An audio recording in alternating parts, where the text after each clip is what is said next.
Welcome back to Regent Park TV and Happy New Year 2025. I'm Kedar Ahmed. Today, we delve into critical and widespread issues affecting not only Regent Park, but also communities across the Greater Toronto Area. The ongoing challenges refugees face in accessing the city's shelter system.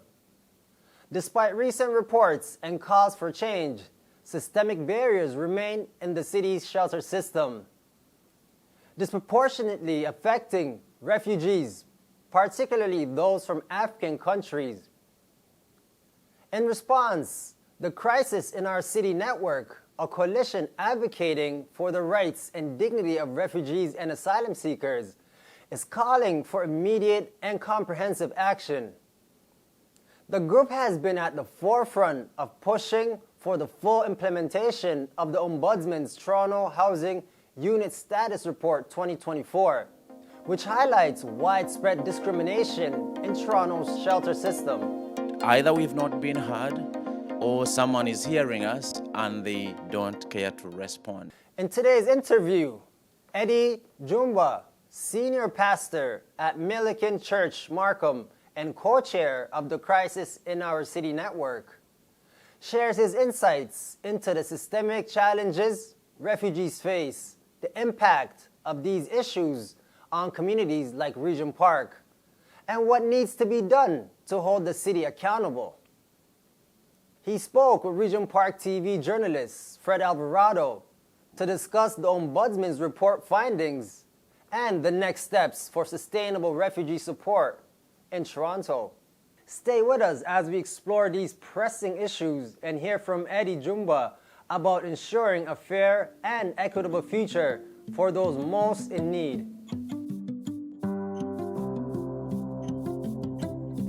Thank you, Fred, for having me here. And I, General, thank you for shining light on matters such as this, because we have learned that it's very important for people around the community to know what's going on. So I thank you. My name is Eddie. I am the senior pastor at Milliken Wesleyan Methodist Church. I also coordinate efforts to accord or to afford refugees and African asylum seekers a place that is dignified for them to settle. When about 17 months ago, so around May 2023, the city of Toronto, for the first time, saw an unprecedented situation where there were so many people from Africa sleeping on the streets of Toronto. And we responded out of desperation and out of not having the luxury not to respond. So we responded, and out of that response, many things came up. One of the things that came up was the network called Crisis in Our City Network. There are many other networks that I am part of that came up, like the African-Canadian Coalition, many other faith groups, and other grassroots groups that have stepped up because we just don't have the luxury to keep on watching as our brothers and sisters struggle and sleep on the streets of Toronto. So that's how this network was formed, and I am privileged and honored to be one of the co-chairs of the Crisis in Our City Network. Can you please highlight the key findings of the Ombudsman Toronto report and their insights on racism and exclusion in city services? Happy to respond to that, but also just deeply saddened by this reality. I actually, in my hands here, I'm holding just a very quick snapshot of what was found. The Ombudsman said they found systemic discrimination. That was one of the findings.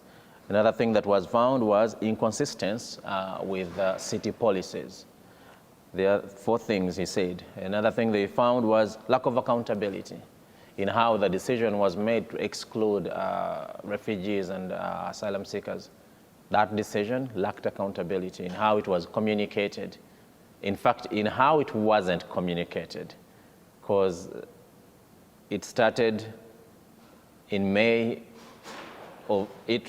November of 2022, and it was only communicated in May of 2023. and that is troubling.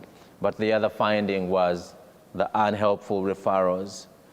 That means a central intake worker. So central intake is the arrangement or the structure that refers people who need a bed. So the report found that there were many times when a referral would be made to a place where there are no beds. And so the report highlights those 4 findings. So systemic discrimination, specifically anti-black discrimination, because the people that were caught up in this crisis, which was knowledge to the city and to everybody, were people of African descent, were black people. And that amounted to anti-black racism or discrimination on the basis of race and discrimination on the basis of citizenship or citizenship status. What message does City Council's inaction of the Ombudsman's findings tied to systemic racism send about rebuilding trust and accountability? So my brother, I'll tell you that as a black African man or person in my color, I'll tell you the first message I receive from that inaction. First message is, you don't matter, you don't deserve to be debated, or you don't deserve a response. That is the first message I interpret from that. There are many other messages that I do interpret from the city's refusal to even debate or discuss or pay attention to the report. Troubling message I received from that, I don't know if you know, but the signature or the person who would have signed that report is a black man. For the first time in the history of how the city or how the government responds to a report from the Ombudsman, for the first time, a report has been ignored. If it is a coincidence, it is a very unfortunate coincidence that first time we are talking about a report that is discussing the plight of black people. That report is generated or signed by a black man, and for the first time, we have a response that has never happened before. These are terrible coincidences, if they are coincidences. These are some of the troubling thoughts that are going on for me as I think about the city managers or the council's inaction, or actually it is action. They chose to take that action of, we are not going to this is how I think of it. They said, we are not going to dignify you with a response. We will not attend to you. You are not a priority. That is how we feel, or how we interpret. So the last portion of your question was, what should be done? What should the city do? It is very clear in the report, but in a very simple way, the city should attend to what was put in the report. And the report is not asking for like outrageous things. The report is asking for actions that would be consistent with a housing charter, with the city's policies, with confronting anti-black racism. These are the things the report is asking. The city is asking for accountability. That, in my world, it's not outrageous. This is how I'll conclude this. I have seen and tested countries where I come from, where there's an unbelievable level of corruption when it comes to doing government business. But even in a country such as that, when the Ombudsman, or in our country it used to be called the Inspector General of Government, when they investigate a matter, they are acting as the accountability partner of the government. They are respected, their findings are highly valued. It is unthinkable that the government will disregard or utterly deny or refuse to attend to the recommendations from the accountability partner of the government. That is troubling. It's a troubling precedence that we have set in our city. Systemic racism isn't just a Toronto issue. It's a nationwide concern, especially with the rise in anti-Black racism during the refugee crisis. How might recent leadership changes influence the future of systemic racism in Canada? The issue of systemic racism or anti-Black racism, if I can specifically call it that, you are right. It's not just a Toronto issue. It's embedded in a lot of layers of our nation or our system. 12, you are a media person, you might know this story. 12 years ago, maybe a little bit more than 12 years ago, there was an incident in Quebec where there was an influx of what we call unexpected refugees.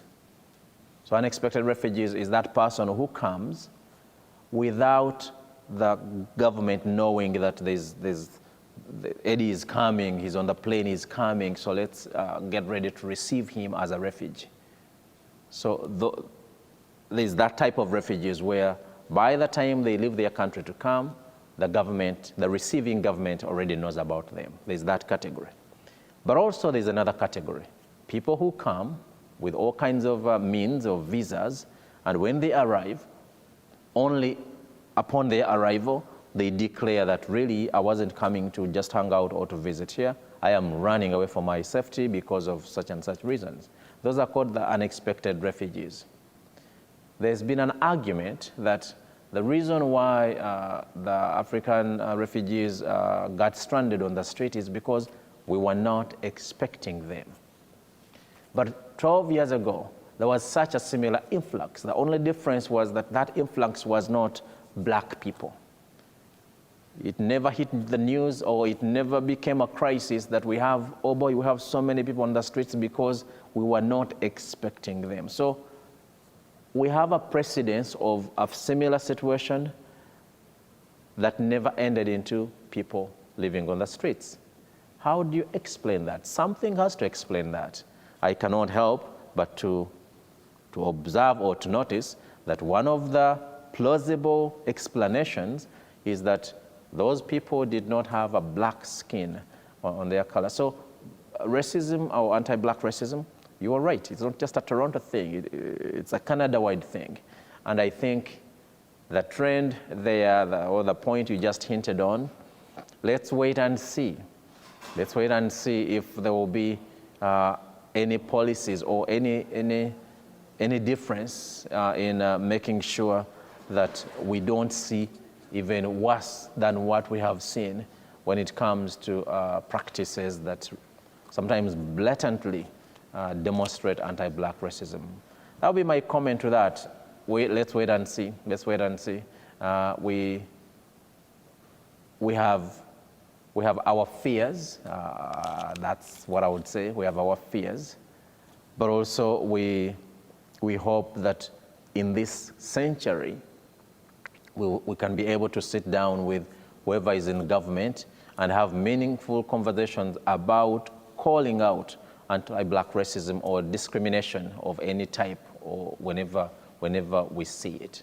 That is my hope, that there will always be room for meaningful conversation regarding discrimination. Because all of us, as a person of faith, I really do believe that every created person deserves dignity, regardless of their circumstances, regardless of their race or faith or ethnicity.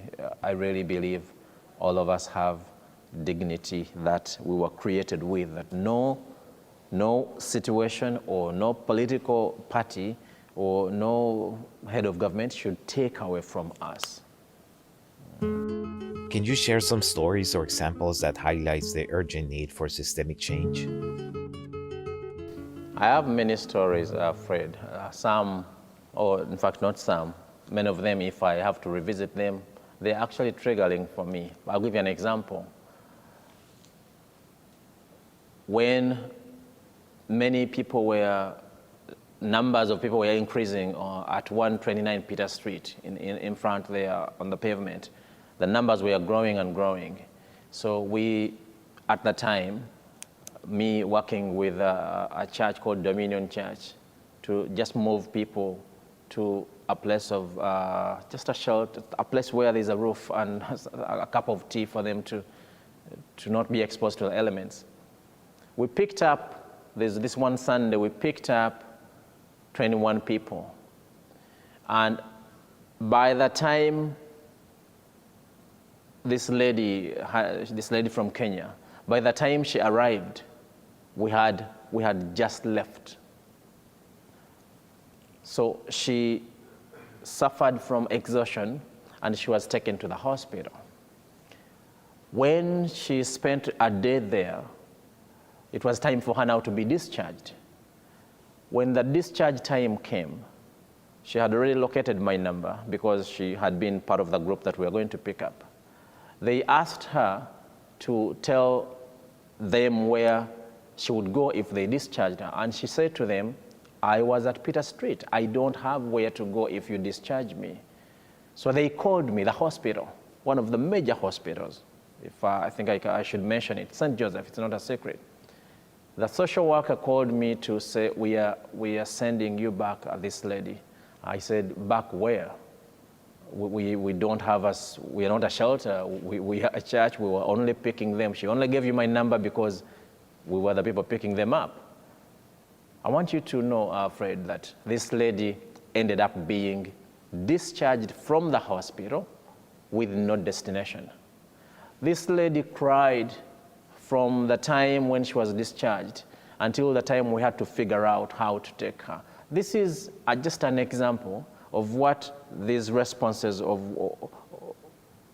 how they were impactful to the personal or to the individual lives of people that were involved. That is just one example. If I talk about community or the grassroots organizations that were responding, right now we have stories of some of them even running bankrupt or being in a place where they have accumulated so much debt because the work that had to be done required a lot of money. And maybe I need to make a comment here. We are at a place where the city has done a reimbursement of whatever the city determined to be eligible expenses, but there was more that was spent during that time. So I'm talking to you about your question of impact on the individuals, but also on the neighborhood and on the community groups. Community groups struggled in ways that I can't even describe to respond because the magnitude of the problem was way beyond what a small community group or community church or mosque can do. What steps are you advocating for, and how can residents and community organizations get involved in supporting these efforts? This is not the first time I will be speaking onto this. We have repeatedly said the city needs to do these 4 things. Adoption of the recommendations, which is what the Ombudsman was saying. And we are encouraging all people who care about just even human dignity to step up in amplifying the voice for the city, to adopt all the recommendations that were put in that report. And I've read it at least 3 times. Nothing in the recommendations is outrageous.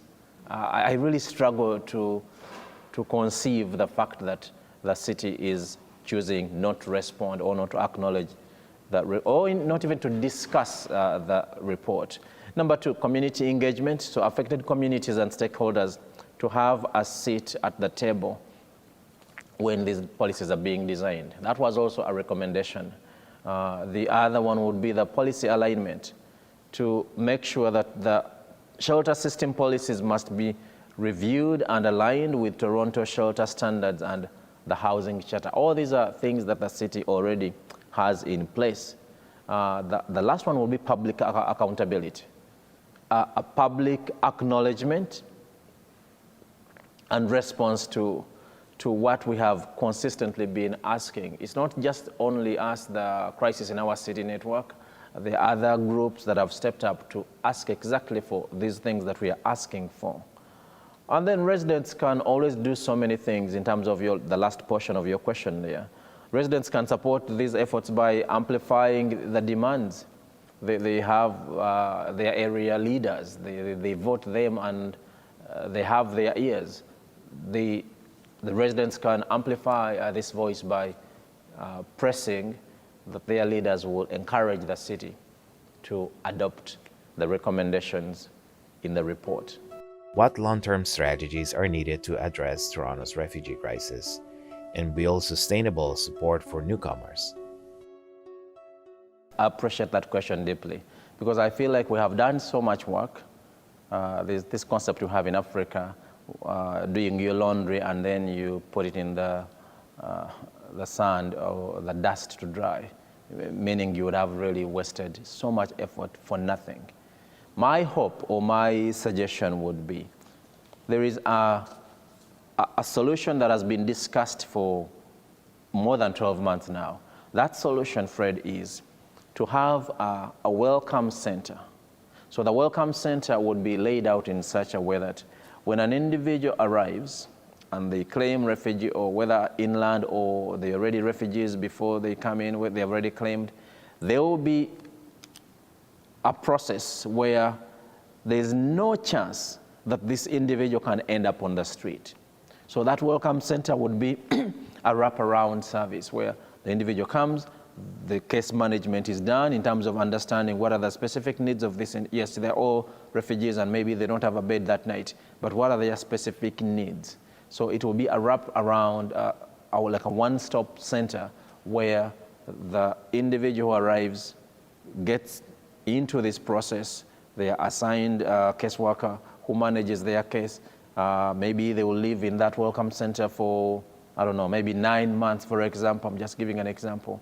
And by the end of the 9 months, they have been taken through what a typical refugee needs to be taken through for them to settle. Those are things such as they have their work permit now, they have their claim processed, they have their social insurance number. Now they even maybe have a job, because a typical story or process of the refugee is very different from your typical homeless person. I've worked in the shelter in 2006. I speak with some confidence in what I'm trying to say when I say they are really different. This group of people, as much as the common denominator is that they are both homeless, but the refugees and the homeless person who has been on the streets for the last 5 years of their lives, they have different needs. Yes, both of them need a bed for that night, but their needs are significantly different when you're to do case management. So the Welcome Center would be that place where case management is done. And the more you invest in those first 9 months, if I had the powers to do something here, I would invest heavily in every newcomer. I would invest heavily in them for the first 9 months so that they can quickly come out of the dependency system. It is good to do that relief work when they have just arrived, but more effort should also be put on developing them so that they don't need to be relying on the shelter or the government after a year, because they already know how to do that. They know how to live independently. They know how to hustle. Some of them have hustled more than they will ever hustle here. So it is our loss if we don't settle them quick. The other long-term plan would be when they have spent the 9 months in the Welcome Center,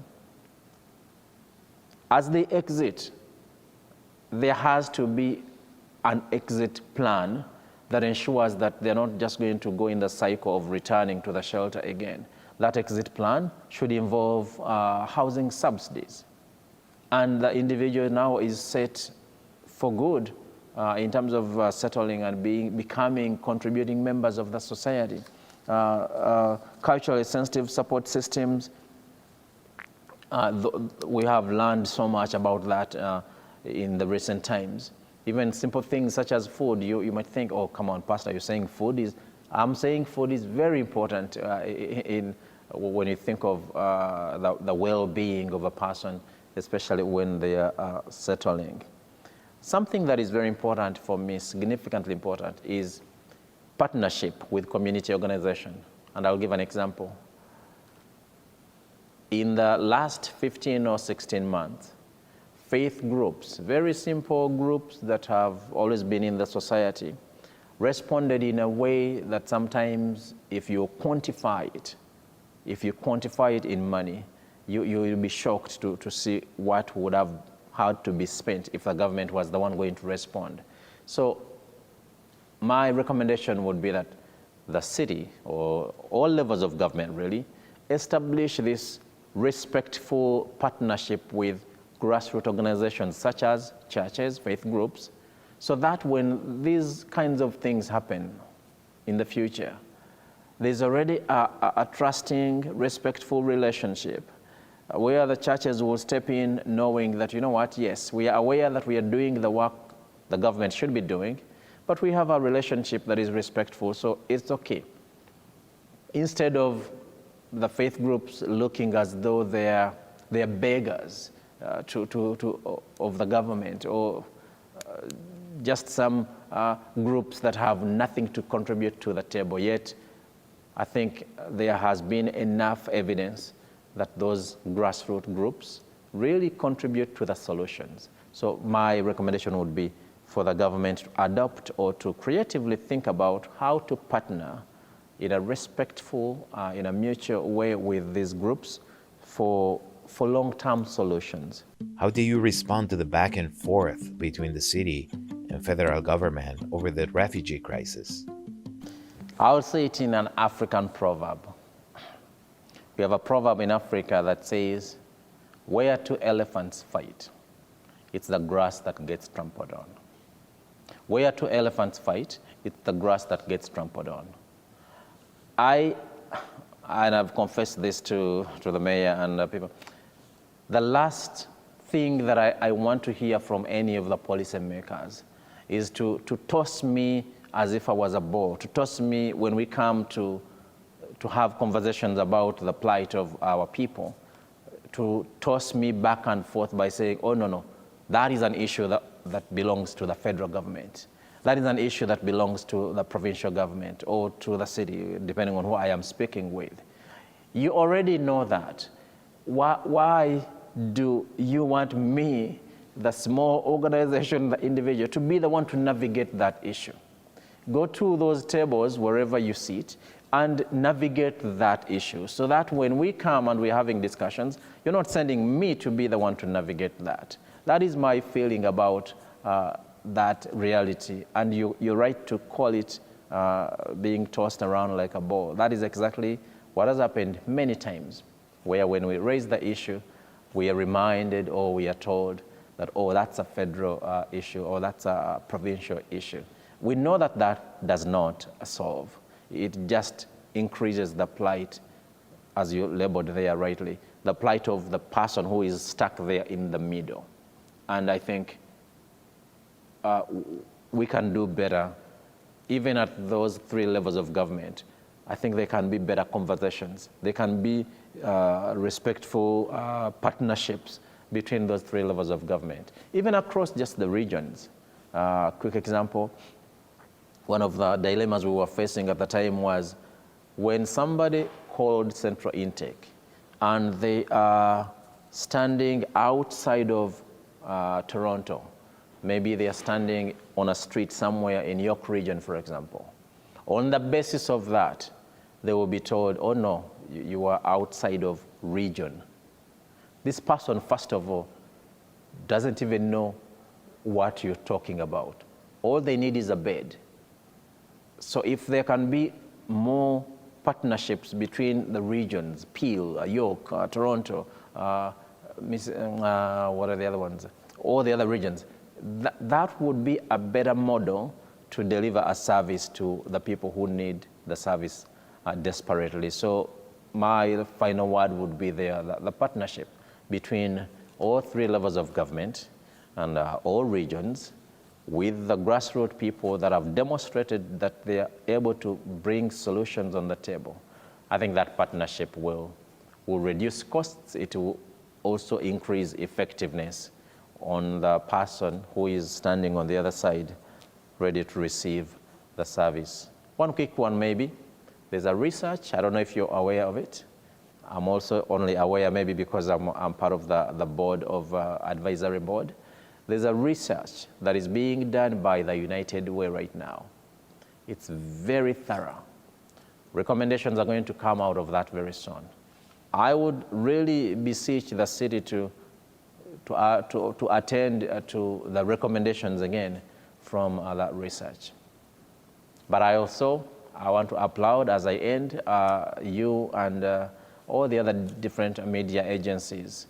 You have really shined light on this matter, and I hope someone is listening. And lastly, what are your final thoughts on the community's role in welcoming African refugees?